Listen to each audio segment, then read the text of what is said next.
મંગલમ ભગવાન વિષ્ણુ મંગલમ ગરુડધ્વજ મંગલમ પુંડરીકાક્ષ મંગલાયર્તનો હરિ. પરમ કૃપાળુ ઈષ્ટદેવ પરમાત્મા ભગવાન સ્વામિનારાયણની દિવ્ય નિષ્ઠામાં બિરાજમાન વક્તા શ્રી, વાલા સર્વે સંતો, વાલા સર્વે ભક્તો, આમ તો યજ્ઞ યાગાદિકના કાર્યક્રમોમાં અહીંયાના પડઘા તો સંભળાતા હતા કે કથામાં શું ચાલી રહ્યું છે, અને સરસ મજાની ભગવાનની લીલાસભર મહારાજના મહાત્મ્યની કથાઓનું આપણે સર્વે શ્રવણ કરતાં કરતાં આજે પ્રથમ દિવસની સંધ્યાનો સમય આવી ગયો છે. ત્યારે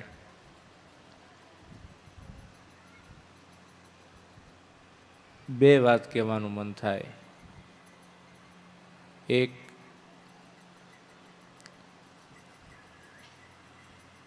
મહારાજનો દાખલો કેવો છે, ક્યાં ઉત્તર ભારતનો પ્રદેશ, હું તો ત્યાંથી કહીશ કે ક્યાં અક્ષરધામનો દૂરી, ત્યાંથી અનંત બ્રહ્માંડમાંનું એક બ્રહ્માંડ, એમાંની એક પૃથ્વી, પૃથ્વીમાંનો એક નાનકડો ભારત દેશ, એક ભારત દેશમાંથી એક અવધ પ્રાંત, અને અવધ પ્રાંતમાં એક નાનકડું છપૈયા ગામ, જેની કુલ વસ્તી હશે કદાચ 200-125ની આસપાસની.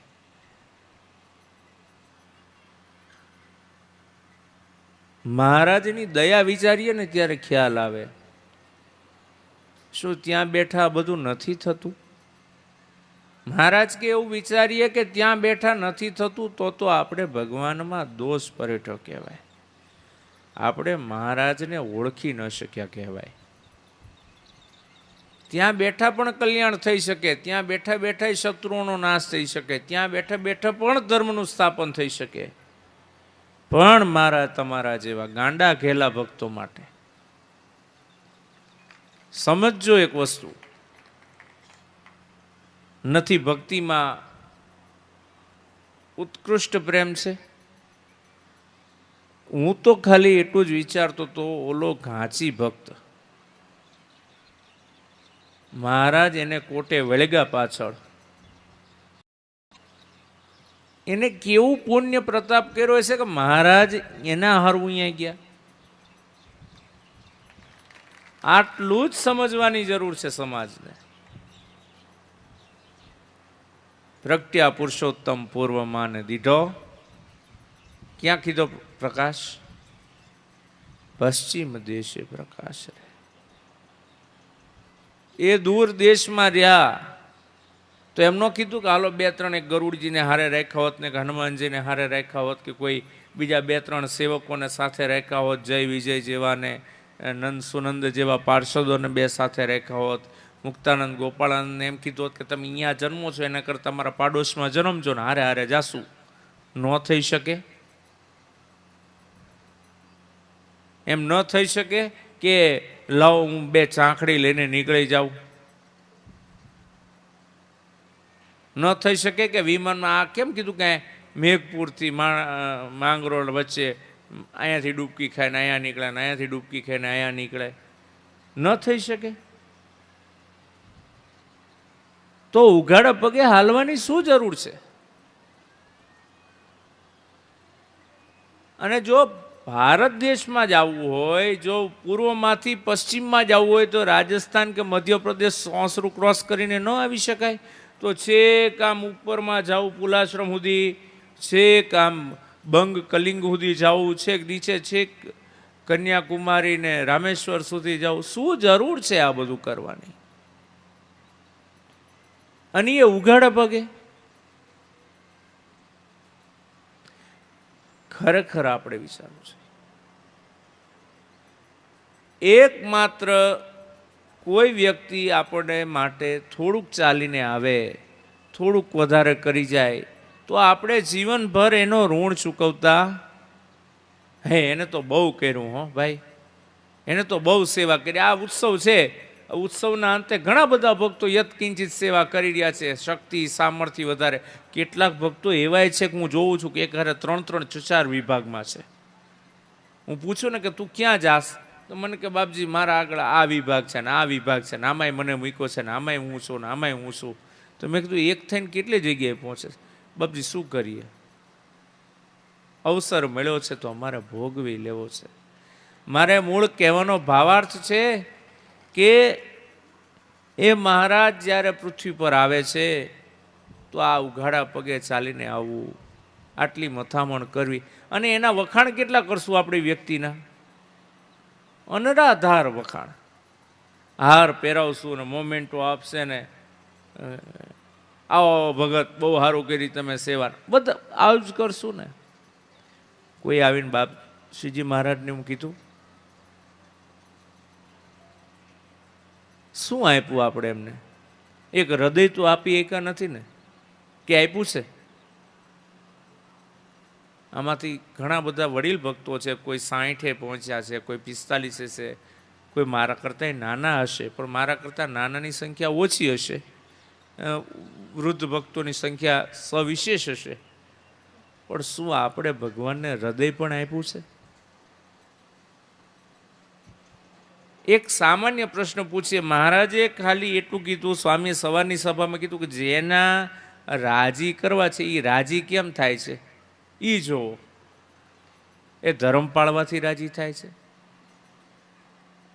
હું અત્યારે બેઠેલા યુવા પેઢીના યુવાનોને હું એટલું કહીશ કે તમે જ્યારે કોઈ સ્ત્રીને પરણીને ઘરે લાવો અને તમારી સ્ત્રી એમ કે આજે હોટલે જમવા જવું છે ને તમે સત્સંગી હોય તો હોટલે જમવા જાઓ, તો શું કામ જાઓ છો? તમને ખબર છે કે આ ધર્મ છે કે આ અધર્મ છે, છતાં તમે ધર્મને મૂકીને અધર્મના પથ ઉપર જાઓ છો એકમાત્ર પોતાની સ્ત્રીને રાજી કરવા. બરોબર ને? કેમ કે એ તમારી સહચારણી છે, તમારી સાથે જીવન પર્યંત જીવવાની છે. તમારો મિત્ર હશે તો એ તમારા જ્યાં સુધી તમે જીવશો કે એ જીવશે ત્યાં સુધી તમે હાથે હાથે રહેશો. એના માટે જ આ બધું ખેલ છે ને. મારો એક જ પ્રશ્ન છે કે જે મહારાજ તમારા હારું ઉઘાડા પગે આવે, ચલો એ સમજી ગયા કે મહારાજને દયા આવી કે મારે કાંકરા પથરાનું કલ્યાણ કરવું છે, મારે મોટી મોટી વાહનો ભરી દેવા છે, મોક્ષને કલ્યાણની મોટો નેશનલ હાઈવે જેવો મોટો હાઈવે બનાવી દેવો છે, એ મહારાજની દયા છે. પણ એથી વધારે હું કહીશ કે એ મહારાજ તમારા બધાયમાં રહ્યા છે. બરોબર ને? આ પૂર્વે તમે મનુષ્ય અવતાર જ હશો કે કૂતરું હશો, બિલાડું હશો, બધી પ્રકારના માછલીથી માંડીને મગરમચ્છ સુધી, માણસથી માંડીને કીટ પતંગા સુધી બધી પ્રકારના જીવાત્માઓના આપણે અને દેહના આસ્વાદો માણીને છેવટે મનુષ્ય જન્મનો છેવાડો આવ્યો છે. તો એમાં જીવ તો હશે ને. એક ખાલી એટલું જ્ઞાન કેળવો કે જીવની અંદર એ પરમાત્મા વસે છે, તો એ પરમાત્મા તમારી યારે કૂતરું થયું ને. અને જ્યારે કૂતરું હશો તમે કોઈ હડ દઈને કર્યું છે તો મહારાજે હડ દઈને ગયા છે ને. સમજાય છે મારો કહેવાનો મૂળ ભાવાર્થ? કે જે વ્યક્તિ તમારા માટે કદાચ 25 વર્ષ 50 વર્ષ 100 વર્ષ તમારી સાથે રહેવા વાળો વર્ગ કે વર્તુળ છે, એના માટે તમે સર્વત્ર ન્યોછાવર કરી નાખો છો, મહારાજના સિદ્ધાંતોને ન્યોછાવર કરી નાખો છો. અને આજે જે મહારાજ તમારી સાથે અનંત અનંત જ્યારથી તમે બેઠા થયા, સુષુપ્તિમાંથી અવસ્થા બદલાણી અને આપણે જીવ ચરાચર સૃષ્ટિમાં આવ્યા ત્યારથી મહારાજ આપણી સાથે છે. અને સુષુપ્તિમાં પણ હતા, સ્વપ્નમાં પણ હતા, અને જાગ્રતમાં તો છે જ. અને સ્થૂળ સૂક્ષ્મને કારણે આ ત્રણેય દી એને વિશે આપણી સાથે જ રહ્યા છે મહારાજ. ત્યારે એ મહારાજ આપણો આટલો સાથ ને સહકાર આપણી સાથે સાથે રહ્યા હોય તો કોનો સાથ દેવાય? તમને ઓપ્શન આપવામાં આવે કોઈ 2 વર્ષ સાથે રહ્યો એની હારે રહેવાય કે 50 વર્ષ સાથે રહ્યો એની હારે રહેવાય? જો 2 વર્ષ સાથે ને 50 વર્ષ સાથે તો જે અનંત જન્મથી આપણી સાથે છે, અનંત જન્મથી આપણી સાથે ક્રિયાઓમાં જોડાયેલા છે, એવા મહારાજની સાથે કેમ ન રહીએ, કેમ ન એને રાજી રાખીએ? કારણ કે પછી પાછું જાવું કોને ત્યાં છે? એક સામાન્ય વ્યવહાર બુદ્ધિથી કહીએ, આપણે કોઈની ગરજ હોય, આધ્યાત્મિક બુદ્ધિ, વિચાર, વિવેક બધો મૂકી દો, ખાલી વ્યવહારિક બુદ્ધિની વાત કરીએ છીએ આજે આપણે, કે જો તમારે કોઈના ઘરે જવું હોય તો એની યારે હારાહારીનો વ્યવહાર તો રાખવો પડે ને. પછી તમને ન ગમતું એની કારેલાનું શાક પીરસે, તમે એના મહેમાન ગતિ ગયા હોય, તમે શું કરો? એમ કીધો કે નથી સારું થયું? કોણે કીધું છે આજ સુધી? ન ભાવતું હોય તો એ ખાઈ લેવું પડે, બરોબર ને? થયા છે ને. તો એક સામાન્ય પામર નરને રાજી કરવા માટે, આપણે એને અનુસરીને એને રાજી રાખવા માટે આપણું મનગમતું સર્વે મેલીને એક તમને રીઝવવા રે. સમજાય છે ને? આપણે કેટલું મૂકીને જઈ છીએ. મહારાજે દાખલો કર્યો, ઉઘાડા પગે હાલીને આવ્યા. જો તમારે ખરેખર પાડ ઉતારવું, આપણે બધા ગ્રહસ્થ માણસો છીએ. મારે અહીંયા 10નો ચાંદલો લખાવ્યો છે તો મારે તેને ત્યાં 10નો ચાંદલો લખાવવો પડે. એ મારા લગ્નના કાર્યક્રમમાં આવ્યો છે તો મારે એના લગ્નના કાર્યક્રમમાં જવું પડે. એ મારા દુઃખમાં દુખ્યો થયો છે તો મારે એના દુઃખમાં દુખ્યો થવું પડે. હું આજે આ સારી જનતા હરિભક્તોને કહું છું, પૂછું છું કે મહારાજ તમારા હારું અક્ષરધામથી અહીંયા ચાલીને આવ્યા છે, તમે એના માટે 7 વર્ષ ઉઘાડા પગે ચાલવા તૈયાર છો? છે તૈયારી? કદાચ તમે ન કર્યું હોય અને તમે એમ આશા રાખો કે હું એના જેટલું કરી જાઉં તો,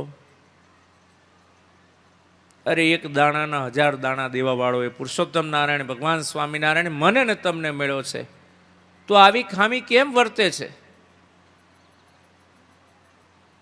કારણ કે હજી એ પુરુષોત્તમ નારાયણમાં પુરુષોત્તમ પણ આપણે સમજી શક્યા. આજે પૂર્વેના જે રાજા મહારાજાઓ શીખ્યા, નંદ સંતો શીખ્યા, ઓળખ્યા, જાણ્યા. હું તો કહું છું બહુ અઘરું છે. પ્રગટ મહારાજ મળવા આપણને એમ થાય કે મહારાજ માણકી ઘોડી લઈને આવે ને હું ભગવાન માની જાઉં. સહેલું છે એમ માનો છો? અઘરામ અઘરું કામ છે. અત્યારે તમને ખબર છે કે મહારાજ માણકી ઘોડી લઈને આવ્યા હતા, પણ એ વખતે તો એને એમ જ લાગતું છે ને કે આ કાઠી વચ્ચે એક જણો બીજો વયો જાય છે. 5 કાઠી ભેગો 6ઠો કાઠી છે. મહારાજ કે એવો તો વેશ ધારતા નહોતા કઈ વિશેષ પ્રકારના. મહારાજે ધ્યાન માટે પણ વિશેષ મુદ્રા લખી. એમ લખ્યું 4 હાથવાળી મૂર્તિ છે, સદા દિવ્ય શ્વેત ઘનશ્યામ મૂર્તિ મહારાજની છે, દ્વિભુજ છે, યુવાવસ્થાને પામેલી છે. હે, તો એ તમારા ને મારા જેવી ભળતી મૂર્તિ હોય અને પ્રગટ મહારાજ નીકળ્યા હોય તો એને કોને પ્રતીતિ થાય? અને કોને એમાં મામો ન દેખાય? હું તો આજનો એ સમાજને પૂછું છું. કદાચ એ ઘાંચીને મામો દેખાણો તો શું ખોટું થયું?